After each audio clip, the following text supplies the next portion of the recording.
Good morning students. आज का अपना टॉपिक कोणीय संवेग संरक्षण का नियम होगा। कोणीय संवेग संरक्षण कई बार आपने सुन रखा है कि सूर्य के परितः ग्रह का कोणीय संवेग संरक्षित रहता है। नाभिक के परितः इलेक्ट्रॉन का कोणीय संवेग संरक्षित रहता है। ऐसे ही आपने ग्रह के परितः उपग्रह का कोणीय संवेग संरक्षित रहता है। तो आज हम इसी कोणीय संवेग संरक्षण के नियम पर अध्ययन करते हैं। इससे पहले कि हम बल आघूर्ण और कोणीय संवेग में संबंध स्थापित करते हैं, तो जो संबंध स्थापित कर रहे हैं बल आघूर्ण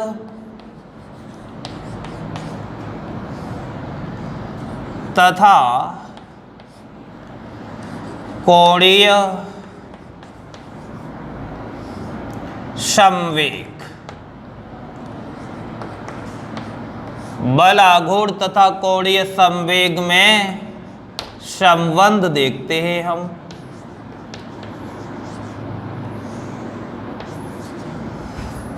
तो देखो ये क्या है, बल आघूर्ण हम पढ़ चुके हैं पीछे, और कोणीय संवेग भी पिछले वीडियो में हमने पढ़ा हुआ है। तो देखो हम जानते हैं बल आघूर्ण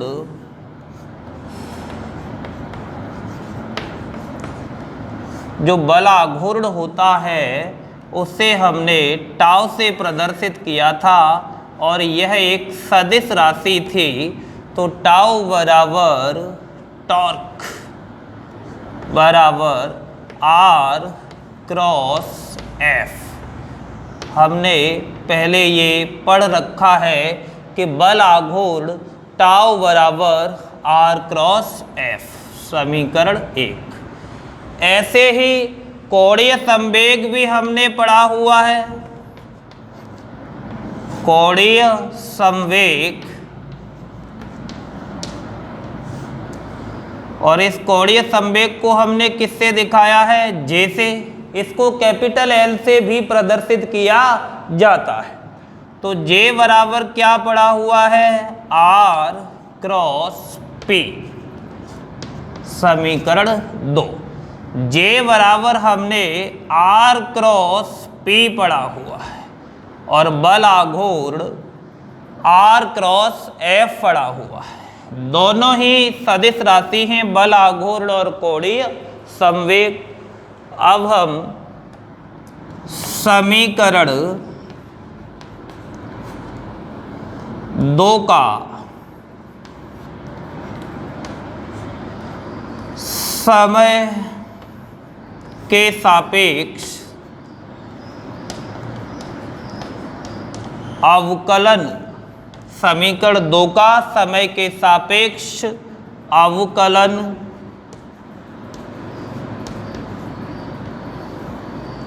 करने पर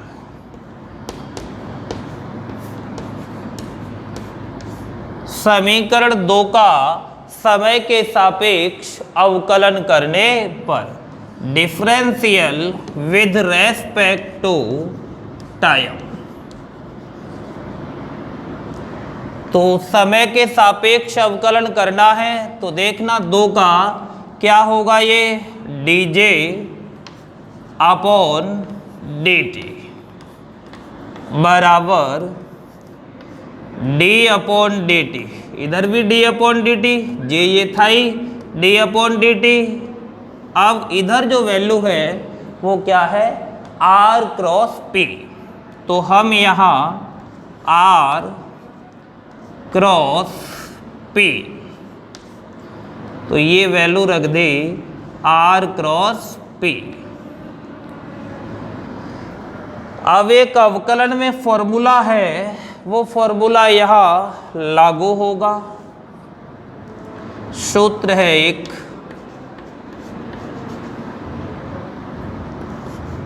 d upon dt u cross v. ये फॉर्मूला है d upon d t u cross v. तो देखना ये दो फलन है अपने पास u और v। तो u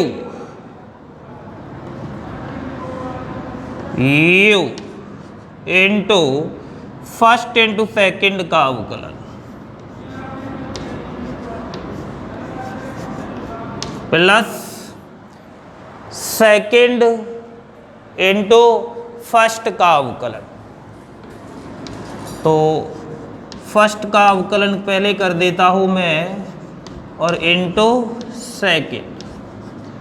तो देखना क्रम चेंज नहीं हुआ इसमें, u cross v, u cross v,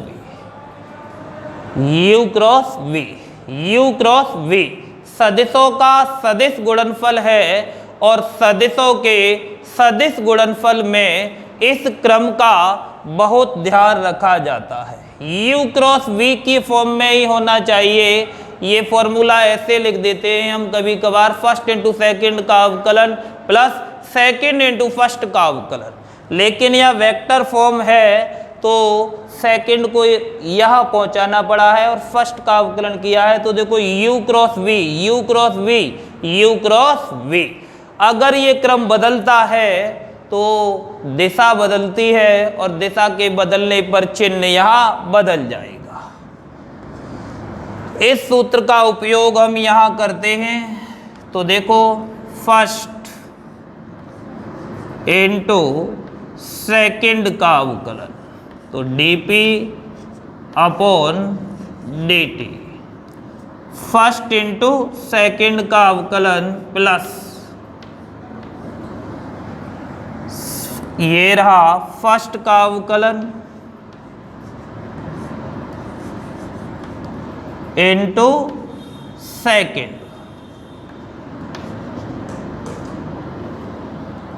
तो देखो इधर r क्रॉस p, ये क्रम यही है, rp क्रम नहीं बदलना है हमें। तो इस फॉर्मूले की सहायता से ये जो अवकलन है वो हमने कर दिया इसका। अब आप देखो dp upon dt, dp upon dt Newton के गति का दूसरा नियम हमने पढ़ा हुआ है और दूसरा नियम कहता है संवेग में परिवर्तन की दर आरोपित बल के बराबर होती है। तो dp अपॉन dt है क्या? संवेग में परिवर्तन की दर। तो dp अपॉन dt किसके बराबर है? f के।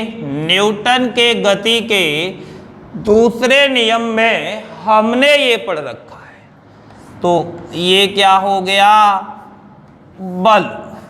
अब आप देखो dr upon dt, dr vector upon dt, r क्या है? दूरी, विस्थापन, स्थिति सदिश, और विस्थापन अपॉन टाइम, विस्थापन में परिवर्तन की दर क्या कहलाती है? वेग, वेलोसिटी। डिस्प्लेसमेंट अपॉन टाइम क्या होता है? वेलोसिटी। तो dr अपॉन dt क्या है यहाँ पर? v। तो ये मान हम यहाँ रख देते हैं। तो देखना क्या होगा? r क्रॉस, और इसकी जगह क्या लिख देंगे? f प्लस ये क्या है? v। तो v क्रॉस p ये लिख दिया। अब देखो जो p है वो संवेग है और रेखीय संवेग p बराबर क्या होता है? mv। संवेग p बराबर क्या होता है? mv। p बराबर mv द्रव्यमान इंटू वेग। तो हम यहाँ लिख देते हैं r क्रॉस f और ये v क्रॉस mv। अब हम आर क्रॉस एफ प्लस, इसमें m को आगे रख लेता हूं तो ये हो गया v क्रॉस v, m यहां ले लिया, v क्रॉस v। तो देखना इधर आप, v क्रॉस v 0 होता है। कैसे? हमने पढ़ा हुआ है a क्रॉस b बराबर ए बी साइन थीटा, ये पढ़ा हुआ है। अब देखो ये v और ये भी v है, दो सदिश एक ही दिशा में होते हैं। यदि एक सदिश इधर है और दूसरा भी इधर है, दोनों एक ही दिशा में हैं, तो थीटा बराबर क्या होगा? 0 डिग्री। और साइन 0 का मान क्या होता है? 0। तो v क्रॉस v एक ही दिशा है, वेक्टर लगा हुआ है इनके ऊपर, एक ही दिशा होने के कारण थीटा बराबर क्या हो गया? 0। ये भी v और ये वाला भी v। तो v cross v that is v cross v बराबर क्या हो जाएगा? 0। तो v क्रॉस v 0 हो गया यहाँ, तो ये पूरा 0 हो गया। तो बचा क्या? r cross f। तो dj अपॉन dt बराबर क्या आ गया? r cross f। अब जो r क्रॉस f है वो r क्रॉस f क्या होता है? टाउ। तो हम यहाँ पर इसकी जगह क्या लिख सकते हैं? बल आघूर्ण। तो ये क्या हो गया? टाउ। समीकरण 1 से देख लो आप, समीकरण 1 से हुआ है। समीकरण 1 r क्रॉस f क्या होता है? टाउ। एक बार पुनः देख लो, बल आघूर्ण r क्रॉस f, कोणीय संवेग r क्रॉस p, इसका हमने अवकलन किया तो dj upon dt, d upon dt r cross p। अब इसका ये फॉर्मूला है फर्स्ट इंटू सेकंड का अवकलन प्लस सेकंड इंटू फर्स्ट का अवकलन, लेकिन यहाँ सदिश रूप में है तो क्रम का विशेष ध्यान रखना है। फर्स्ट इंटू सेकंड का अवकलन प्लस फर्स्ट का अवकलन इंटू सेकंड, ये आ गया। क्रम वही है u cross v, u v के फॉर्म में देखो तो इधर फर्स्ट इंटू सेकंड का अवकलन प्लस फर्स्ट का अवकलन इंटू सेकंड। सदिशों का सदिश गुणनफल क्रम विनिमय नियम का पालन नहीं करता है, तो ये dp अपॉन dt क्या होता है? f, और dr अपॉन dt क्या होता है? v। ये वेग है और ये बल है। न्यूटन के दूसरे नियम से ये f हो गया और ये क्या हो गया? v। तो ये ऐसा का ऐसा। अब संवेग क्या होता है? mv। तो m को बाहर ले लिया, v क्रॉस v। अब v क्रॉस v क्या हो गया? 0। तो ये रिजल्ट 0 हो गया। v क्रॉस v 0 होने पर बचा क्या? ये रहा v क्रॉस v 0 हो गया ये, और इसके 0 होने पर यहाँ ये पूरा फंक्शन 0 हो गया। तो बचा क्या? r क्रॉस f, जो किसके बराबर है? टाउ के। तो dj अपॉन dt बराबर क्या बचा? टाउ। ये पूरा 0 हो गया ये, क्योंकि v क्रॉस v क्या हो गया है? 0। तो रिजल्ट ये बचा। अब हमने बल आघूर्ण और कोणीय संवेग में संबंध स्थापित कर लिया। अब हम पुनः अपने टॉपिक पर आते हैं, कोणीय संवेग संरक्षण का नियम। आप देख रहे हो कि रेखीय गति में जो महत्व बल का होता है, घूर्णन गति में वही महत्व बल आघूर्ण का होता है। रेखीय गति में जो महत्व संवेग का होता है, घूर्णन गति में वही महत्व कोणीय संवेग का होता है। तो देखो dj अपॉन dt बराबर टाउ। तो ये क्या है? बल आघूर्ण, और ये क्या है? बल। तो जो महत्व ये रेखीय गति में है, तो जो महत्व यहाँ बल का है वो यहाँ बलाघूर्ण का है। ये क्या है? संवेग। तो रेखीय गति में जो महत्व संवेग का है, घूर्णन गति में वही महत्व ये जे क्या है? कोणीय संवेग का है। तो बलाघूर्ण और कोणीय संवेग में ये संबंध है। हम ये भी कह सकते हैं कि कोणीय संवेग में परिवर्तन की दर आरोपित बलाघूर्ण के बराबर होती है। कोणीय संवेग में परिवर्तन की दर बलाघूर्ण के बराबर होती है। अब हम लिख दें, यदि ये जो बलाघूर्ण है पिंड पर कार्य कर रहा है, पिंड पर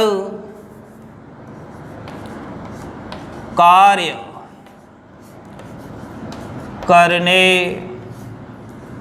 वाला बाह्य बल आघूर्ण, बाह्य बल आघूर्ण शून्य हो। यदि पिंड पर कार्य करने वाला बाह्य बल आघूर्ण शून्य हो, शून्य हो, बलाघूर्ण यदि शून्य हो अर्थात टाउ बराबर क्या हो? 0, तो dj अपॉन dt बराबर 0। कोणीय संवेग में परिवर्तन की दर क्या हो गई? 0। दैट इज कोणीय संवेग क्या हो गया? नियत। जब परिवर्तन ही नहीं हो रहा तो कोणीय संवेग क्या हो गया? नियत।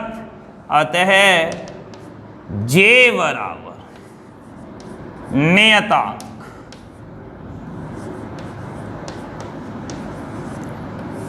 J बराबर क्या हो गया?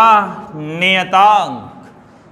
कोणीय संवेग में परिवर्तन की दर 0 है तो कोणीय संवेग क्या होगा? नियत।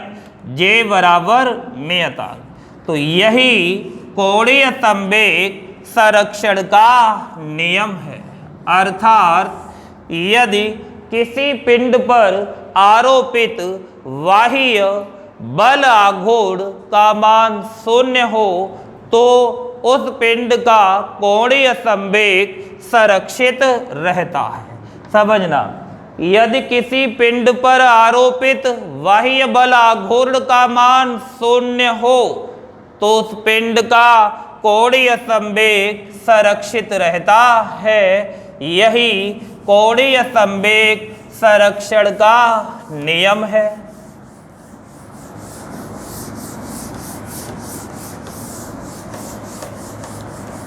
अब इसको हम आगे भी लिख सकते हैं। देखो, एक रूप में और लिख सकते हैं।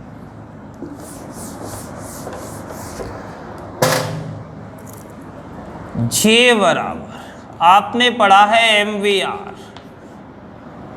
J बराबर MVR और ये नियत हो गया, नियतांक। अब हम जानते हैं रेखीय वेग और कोणीय वेग में एक संबंध होता है, V बराबर R ओमेगा। ये जो है इसे क्या कहा जाता है? ओमेगा, ओमेगा बोला जाता है। V रेखीय वेग है और ओमेगा क्या है? कोणीय वेग। V तो रेखीय वेग है और ओमेगा क्या है? कोणीय वेग। और R है त्रिज्या या दूरी। R क्या है? त्रिज्या या दूरी। तो हम यहां पर लिख दें, क्या लिख जाएगा? M और V की जगह R ओमेगा इंटू R बराबर नियतांक। ये देखो इस रूप में आ रहा है, अब नए रूप में। तो ये जो रिजल्ट है M R square into omega बराबर नियतांक।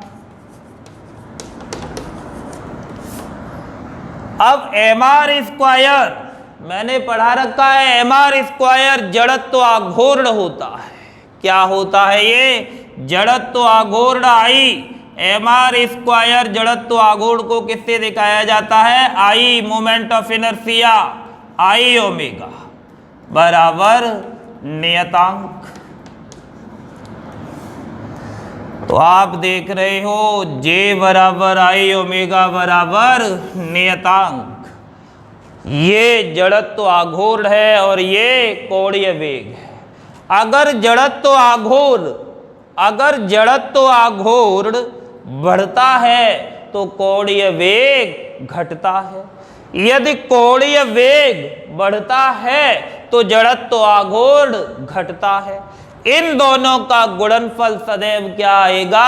एक नियतांक। ऐसे ही आपने देखा है कि यदि कोई व्यक्ति अपने दोनों हाथों में 2 डंबल लिए हुए है भारी भारी और एक गोल मेज पर घूम रहा है, तो जब डंबल उसके हाथों में यहाँ थे तब उसकी जो दूरी थी वो दूरी अधिक थी। घूर्णन अक्ष से दूरी क्या हो गई? अधिक। यो घूम रहा है, डंबल यहाँ थे, दूरी क्या थी? अधिक। और दूरी अधिक होने पर जड़त्व आघूर्ण क्या था? अधिक। जड़त्व आघूर्ण अधिक था, लेकिन ओमेगा को देखो V/R, ये R ज्यादा है तो ओमेगा क्या है? कम। तो जब डंबल यहाँ थे तो दूरी अधिक थी, जड़त्व आघूर्ण अधिक था, कोणीय वेग क्या था? कम। और जब व्यक्ति ने डंबलों को यो पास ले आया, उस कंडीशन में दूरी क्या हो गई? कम। घूर्णन अक्ष से दूरी कम, और दूरी कम होने पर जड़त्व आघूर्ण mr², R का मान कम होने पर जड़त्व आघूर्ण क्या हो गया? कम। और जड़त्व आघूर्ण कम होने पर कोणीय वेग ओमेगा क्या हो गया? बढ़ गया। तो उसके घूमने की स्पीड, उसका घूमने का वेग बढ़ जाता है, तो वो अपने हाथों को फैलाकर सिकोड़कर अपने वेग को कम ज़्यादा करता है। ऐसे ही आपने देखा होगा कि एक व्यक्ति जो डांस करता है वो भी अपने हाथों को फैलाकर, सिकोड़कर, मोड़कर कोणीय वेग और जड़त्व आघूर्ण को परिवर्तित करता है। तो ये था कोणीय संवेग संरक्षण का नियम, और कुछ उदाहरण अब हम इसके और देख लेते हैं। ग्रह का सूर्य के परितः कोणीय संवेग, ग्रह का सूर्य के परितः कोणीय संवेग देखते हैं। तो पहला उदाहरण, ग्रह का सूर्य के परितः कोणीय संवेग।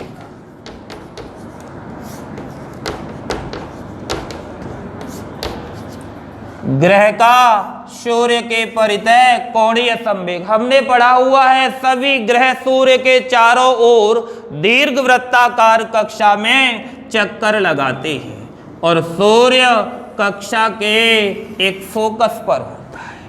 सभी ग्रह सूर्य के चारों ओर दीर्घवृत्ताकार कक्षा में चक्कर लगाते हैं और सूर्य कक्षा के एक फोकस पर होता है। तो देखना, केपलर का नियम हमने पढ़ा हुआ था, यही था पहला नियम कि सभी ग्रह सूर्य के चारों ओर दीर्घवृत्ताकार कक्षा में चक्कर लगाते हैं और सूर्य कक्षा के एक फोकस पर होता है। तो देखो, ये रहा सूर्य, सन, और ये रहा ग्रह। ये कौन है? ग्रह। अब सूर्य से ग्रह की पोजीशन ये रही, सूर्य से ग्रह की पोजीशन ये रही, ये सूर्य है, तो ये इसका पोजीशन वेक्टर R। अब जो सूर्य आकर्षण बल लगा रहा है ग्रह पर, वो ये लगा रहा है दोनों को मिलाने वाली रेखा के अनुदिश FG, ग्रेविटेशनल फोर्स।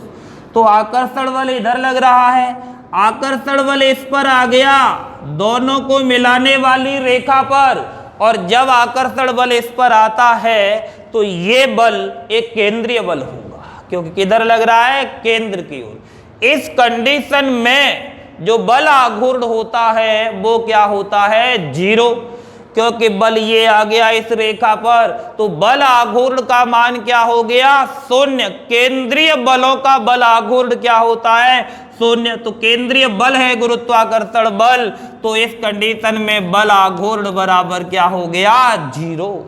और बल आघूर्ण जीरो हो गया तो dj/dt बराबर जीरो, क्योंकि dj/dt बराबर टाउ, तो j बराबर क्या हो गया, नियतांक। तो आप देख रहे हो ग्रह का सूर्य के परितः कोणीय संवेग संरक्षित रहता है। अब हम दूसरे फॉर्मूले से लेते हैं। मान लो कि ग्रह यहां पर है, ये रहा ग्रह, और ये पॉइंट मैंने क्या दे दिया, ए।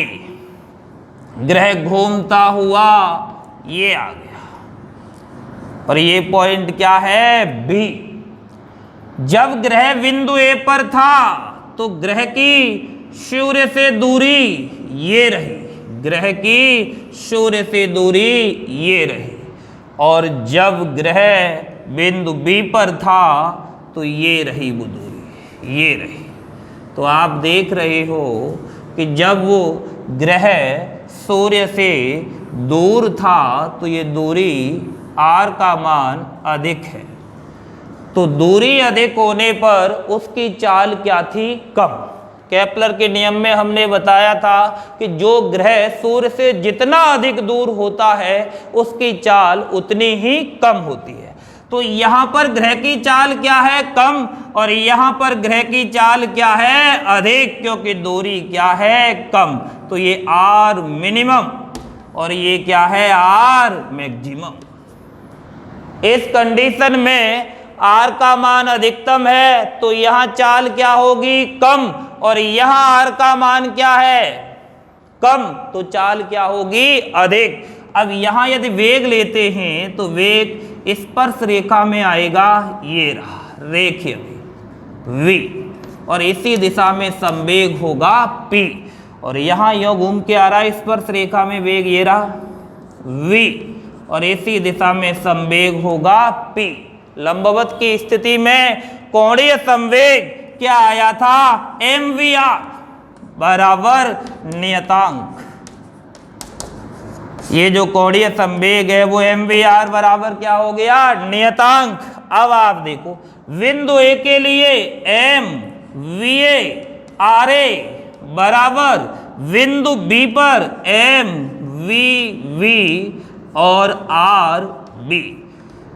अब इन दोनों का मान क्या आएगा, बराबर, दैट इज नियतांक। तो देखना आप r अधिकतम तो v क्या होगा, मिनिमम। बिंदु ए पर v मिनिमम है क्योंकि r क्या है, अधिकतम, और बिंदु बी पर द्रव्यमान तो ऐसा कैसा रहेगा, आप हटा भी सकते हो, तो बिंदु बी पर रख दिया, बिंदु बी पर r मिनिमम है तो v क्या होगा, अधिकतम, r मिनिमम। ये v क्या होगा यहाँ पर, अधिकतम, और यहाँ v क्या होगा, मिनिमम। तो देखो जब चाल अधिकतम होगी, जब चाल अधिकतम होगी तो दूरी क्या होगी, कम, और जब दूरी अधिकतम होगी तो चाल क्या होगी, कम। तो आप देख रहे हो दूरी अधिकतम, चाल कम, दूरी कम, चाल अधिक, तो ये दोनों के मान क्या होंगे, बराबर, दोनों के मान बराबर होंगे। तो इस ग्रह का कोणीय संवेग क्या होगा, संरक्षित। ऐसे ही हम किसी नाभिक के परितः इलेक्ट्रॉन का कोणीय संवेग ज्ञात कर सकते हैं। तो नाभिक के परितः इलेक्ट्रॉन का कोणीय संवेग, तो देखें एक बार हम नाभिक के परितः इलेक्ट्रॉन का कोणीय संवेग। आपने देखा है कि समरफील्ड मॉडल में जो इलेक्ट्रॉन है वो दीर्घ वृत्ताकार कक्षा में चक्कर लगाता है नाभिक के परितः। इलेक्ट्रॉन, तो ये रहा नाभिक, न्यूक्लियस, और ये रहा इलेक्ट्रॉन।